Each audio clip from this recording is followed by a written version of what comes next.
അസ്സലാമു അലൈക്കും.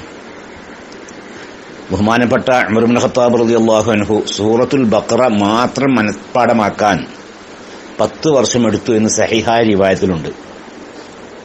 അപ്പോൾ ഒരു ഹിഫ്ദ് കോളേജിലത്തെ ഉസ്താദ് ആ കുട്ടികളോട് പ്രസംഗിക്കുകയാണ്. ആ കുട്ടികൾ ഖുർആൻ മുഴുവൻ മനഃപ്പാഠമാക്കാൻ വെറും 2 വർഷമാണ് എടുത്തത്. അപ്പോൾ ആ ഉസ്താദ് പ്രസംഗിക്കുകയാണ് അവരോട്.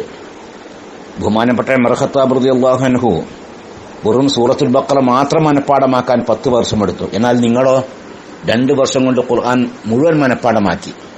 പക്ഷെ നിങ്ങളുടെ ഈ മനഃപ്പാഠമാക്കുന്നതിന്റെ റിസൾട്ട് എന്താണ്? എന്നാൽ ഉമർ ഖത്താബ് റളിയല്ലാഹുവിന്റെ റിസൾട്ട് എന്താണെന്ന് നിങ്ങൾക്ക് അറിയോ? മഹാത്മാഗാന്ധി പറഞ്ഞു, ഇന്ത്യയിൽ ഉമറിന്റെ ഭരണം വരണം എന്നാണ് എന്റെ ആഗ്രഹമെന്ന്. ഇന്ത്യക്ക് സ്വാതന്ത്ര്യം ലഭിച്ചാൽ ഇന്ത്യയിൽ ഉമർ ഖത്താബിന്റെ ഭരണം വരണം എന്നാണ് എന്റെ ആഗ്രഹമെന്ന്. അതാടോ റിസൾട്ട്, അല്ലാതെ വേഗം ഖുർആൻ മനഃപ്പാഠമാക്കലല്ല എന്നൊരു ഉസ്താദ് പറഞ്ഞാൽ അത് ഉമർ റളിയല്ലാഹുവിനെ ഇകഴ്ത്തലാണോ? അല്ല. പിന്നെയോ ആ കുട്ടികൾക്ക് ബോധം നൽകലാണ്. നിങ്ങൾ വെറും ഇങ്ങനെ മനഃപ്പാഠമാക്കണം മാത്രം കാര്യമല്ല, ഉൾക്കൊണ്ടുകൊണ്ട് മനഃപ്പാഠമാക്കണം. ഉമർ റളിയല്ലാഹു 10 വർഷം കൊണ്ട് വിശുദ്ധ ഖുർആൻ സൂറത്തുൽ ബഖറ മാത്രം മനഃപ്പാഠമാക്കിയത് നിങ്ങളെപ്പോലെ വെറും അതിന്റെ പുറത്തുകൂടി അങ്ങനെ പോവലല്ല ഉണ്ടായിരിക്കണത്. അത് ഉൾക്കൊണ്ടുകൊണ്ടുള്ള മനഃപ്പാഠമാക്കലായിരുന്നു. ഉമർ റളിയല്ലാഹു വിശുദ്ധ ഖുർആന്റെ ജീവിക്കുന്ന ഉദാഹരണമാണ് എന്നൊക്കെ ആ ഉസ്താദ് പറഞ്ഞാല് ഉസ്താദ് ഉമർ റളിയല്ലാഹുവിന്റെ സ്ഥാനം ഉയർത്തി കാണിക്കുക. അതല്ലാതെ കുട്ടികളെ ഉമർ റളിയല്ലാഹുവിനേക്കാളും ഉഷാറാണെന്ന് പറയലല്ല. ഇതുപോലെ ബഹുമാനപ്പെട്ട സലാം ബാഖവി ഉസ്താദ് അദ്ദേഹം പ്രസംഗിക്കുമ്പോൾ പറഞ്ഞു, നിങ്ങൾ 40, 50, 60 ഒക്കെ വർഷം 60, 70 ഒക്കെ വർഷം ജീവിച്ചവരാണ്. എന്നാൽ ബഹുമാനപ്പെട്ട സിദ്ദീഖ് റളിയല്ലാഹു ആകെ 24 വർഷമാണ് ഇസ്ലാമിലായിക്കൊണ്ട് ജീവിച്ചത്. 25 വർഷം മാത്രമാണ്.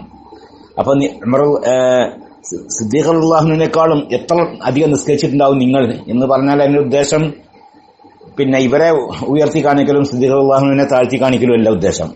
പിന്നെയോ പക്ഷേ സിദ്ദീഖ് റളിയല്ലാഹു ഉന്നതമായ പദവിയിലെത്തി. കാരണം അള്ളാഹുവിലേക്ക് എത്രത്തോളം അടുക്കുന്നു അതനുസരിച്ചാണ് സ്ഥാനം ഉയരുക. അതല്ലാതെ കൂടുതൽ നിസ്കരിക്കുന്നത് കൊണ്ടല്ല. വെറും നിസ്കരിച്ചാൽ മാത്രം പോരാ, അത് ഉൾക്കൊണ്ടുകൊണ്ട് നിസ്കരിക്കണം എന്നൊക്കെ ഉത്ബോധിപ്പിക്കലാണ് ബഹുമാനപ്പെട്ട സലാം ബാഖവിയുടെയും ഉദ്ദേശം. അതുപോലെ തന്നെ ഹക്കീം ഫൈസി പറഞ്ഞു, ഒരു സിലബസ് എന്ന നിലക്ക്, സിലബസ് പേജ് കണക്കാക്കിക്കൊണ്ടുള്ളതാണ് സിലബസ്, അതാണ് സിലബസ് എന്ന നിലക്ക് റസൂലുള്ളാഹി സ്വല്ലല്ലാഹു അലൈഹി വസല്ലം 23 വർഷം കൊണ്ട് പഠിച്ചത് എത്ര? വിശുദ്ധ ഖുർആൻ മുഴുവൻ, എന്നുവെച്ചാൽ 600 പേജ്. എന്നാൽ നിങ്ങളോ ഒരു സെമസ്റ്ററിൽ തന്നെ നിങ്ങൾ എത്ര പേജാണ് പഠിക്കുന്നത്? 5 കൊല്ലം കൊണ്ട് നിങ്ങൾ 6000 അല്ല 12,000 പേജൊക്കെയാണ് പഠിക്കുന്നത്. പക്ഷെ നിങ്ങളുടെ ഈ പഠനത്തിന്റെ റിസൾട്ട് എന്താണ്? എന്നാൽ റസൂലുള്ളാഹിന്റെ റിസൾട്ട് എന്താണെന്നറിയോ? മക്കയിൽ അവർക്ക് വിശന്നാല് റസൂലുള്ളാഹിനെ കൊല്ലാൻ വേണ്ടി വീട് വളഞ്ഞ കൂട്ടര്, റസൂലുള്ളാഹിനെ സ്വന്തം നാട്ടിൽ നിന്ന് ആട്ടിപ്പായിച്ച കൂട്ടര്, അവർക്ക് വെള്ളം കൂടി മുട്ടിയാൽ, അവർക്ക് പൈച്ചാല്, വിശന്നാല് അവർ പറഞ്ഞതെന്താണ്? ഇദ്ഹബു ഇലാ മുഹമ്മദിൻ, നിങ്ങൾ മുഹമ്മദിന്റെ അടുക്കിലേക്ക് പോവുക, മുഹമ്മദ് ദാരിദ്ര്യം ഭയക്കാതെ കൊടുക്കുന്ന ആളാണ് എന്ന്. അതാണോ റിസൾട്ട്? അതല്ലാതെ വെറും ഇങ്ങനെ പേജ് മറിക്കലല്ല, വെറും തർക്കിക്കലല്ല എന്ന് ഹക്കീം ഫൈസി പറഞ്ഞാൽ എന്റെ ഉദ്ദേശം റസൂലുള്ളാഹിനെ താഴ്ത്തി കാണിക്കലല്ല. പിന്നെയോ ഉൾക്കൊണ്ടുകൊണ്ട് പഠിക്കണം. നിങ്ങൾ വെറും പേജ് മറിക്കുക, അതിലല്ല കാര്യമുള്ളത്. പഠിക്കണത് ഉൾക്കൊണ്ടുകൊണ്ട് പഠിക്കുക. അപ്പോൾ റസൂലുള്ളാഹിനെ ഉയർത്തി കാണിക്കുകയാണ്. റസൂലുള്ളാഹിന്റെ ശത്രുക്കളടക്കം അവർക്ക് വിശന്നാൽ, അവർക്ക് വെള്ളം കൂടി മുട്ടിയാൽ അവർ പറയുന്ന വാക്കാണിത്. അപ്പൊ അങ്ങനെ എത്ര ആൾക്കാരെ പട്ടിണി മാറ്റിയടോ, എത്ര ആളുകളുടെ ദാഹം തീർത്തടോ എന്നൊക്കെയാണ് മൂപ്പര് പറഞ്ഞത്. അപ്പൊ അതിന്റെ ഉദ്ദേശം റസൂലുള്ളാഹിനെ എഴുത്തലല്ല, ഇവരെ ഉയർത്തലും അല്ല. അത് ബുദ്ധിയുള്ള ആർക്കും മനസ്സിലാക്കാൻ സാധിക്കുന്ന വിഷയമാണ്. അസ്സലാമു അലൈക്കും. അള്ളാന്റെ റസൂല് എഴുത്തും വായന അറിയാത്ത ആളാണ്. 23 കൊല്ലക്കാലത്തിന് നബി എന്താ പഠിച്ചതെന്ന് ചോദിച്ചാൽ അങ്ങനെ പറയുന്നതിൽ അതപകട അതല്ല ഉദ്ദേശം. അള്ളാഹു കാത്തിരക്ഷിക്കട്ടെ. സല്ലല്ലാഹു അലൈക യാ സയ്യിദി യാ റസൂലല്ലാഹ്. ഒരു സിലബസ് പഠനം നിലക്ക് നോക്കിയാൽ അള്ളാന്റെ റസൂൽ 23 കൊല്ലം കൊണ്ട് പഠിച്ചത് എന്താണോ? 600 പേജ് അല്ലേ? മുസാഫ് 600 പേജല്ലേ?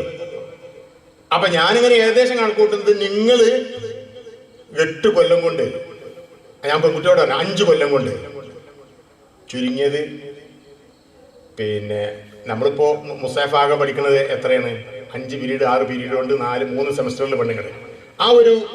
അതിന്റെ ഒരു തൂക്കം നോക്കി അങ്ങനെ നോക്കുകയാണെങ്കിൽ അള്ളാന്റെ റസൂൽ 23 കൊല്ലക്കാലം കൊണ്ട് പഠിച്ചത് 600 പേജാണെങ്കിൽ 5 കൊല്ലം പഠിക്കുന്ന ഒരു കുട്ടി 600 അല്ല 6000 അല്ല 2 സെമസ്റ്റർ കൂടുമ്പോ 12000 പേജ് പഠിച്ചു. നിങ്ങളൊന്ന് കണക്കൂട്ടി കളി. എന്തായാലും ഒരുപാട് ഇരട്ടി പഠിച്ചിട്ടുണ്ട്.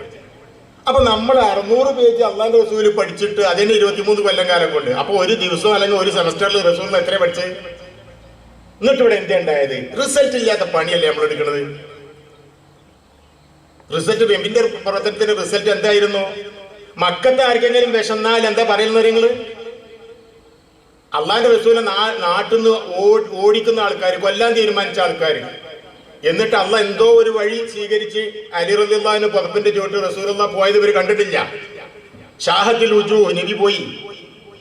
അങ്ങനെ കൊല്ലാൻ നോക്കിയ ആൾക്കാർ, ഇവർക്കൊക്കെ വെള്ളം കൂടി മുട്ടിയാൽ ഭക്ഷണം കഴിക്കാൻ കിട്ടാഞ്ഞാൽ അവര് നാട്ടിൽ പറഞ്ഞ അർത്ഥം എന്താ അറിയോ? ഇദ്ഹബൂ ഇലാ മുഹമ്മദിൻ. പൈച്ചക്കണില്ലേ? ഞങ്ങൾ കൊല്ലാൻ തീരുമാനിച്ച മുഹമ്മദിന്റെ അടുത്ത് പോയിക്കോണി. ഫഇന്ന മുഹമ്മദൻ യുഅ്തി അതാഅൻ ലാ യഖ്ശൽ ഫഖർ. ദാരിദ്ര്യം പേടിക്കാതെ കിട്ടിയതൊക്കെ കൊടുക്കുന്ന ആളാണ്. അങ്ങനെ എത്ര ആൾ മക്കത്ത് ജീവിച്ചടോ, എത്ര പട്ടിണി തീർത്തടോ. ഇതാണ് മാതൃക. അല്ലാതെ അങ്ങനെ ആവശ്യമില്ലാത്ത കാര്യങ്ങൾ തർക്കിച്ച് നടക്കുകയല്ല.